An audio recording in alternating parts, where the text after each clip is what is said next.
Episode 4 of me reviewing Excellency Perfumery, and today we are talking about Imperial Oud from Elite Edition. Let's go. Comes in this box packaging where this is the sleeve on which all the details are mentioned right here. And once you pull out the sleeve, this is how the box is. Has a nice texture made on it and some details here.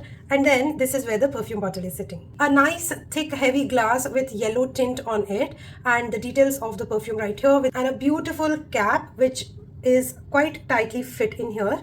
The packaging looks very royal, and let me tell you, so does the fragrance. This is the sprayer of it and diffuses the product really well. Now, this fragrance in a nutshell for me is kind of like a royalty like signature scent worthy kind of a fragrance. This is a very luxe, very bold, very strong personality with a royal like habits and mannerism, and somebody who has that timeless sophistication. Imperial Oud is inspired by Noir Al Majid Oud fragrance. This opens up with a very fruity blast of raspberry which is wrapped with a very violet powdery nuance by Iris, and then everything is wrapped with a very deep, a very mature, a very animalic leather along with some oud and warmth of amber. The moment I sniffed this fragrance, I felt somebody from an Indian royalty would wear something like this.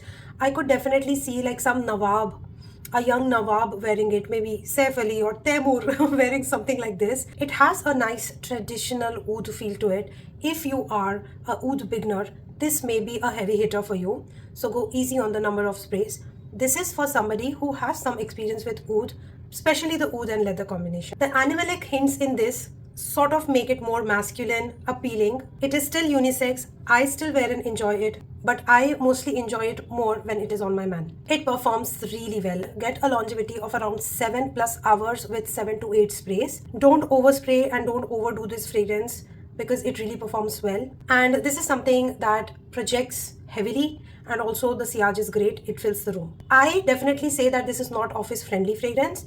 This is a more occasion specific, a more evening nighttime kind of a fragrance.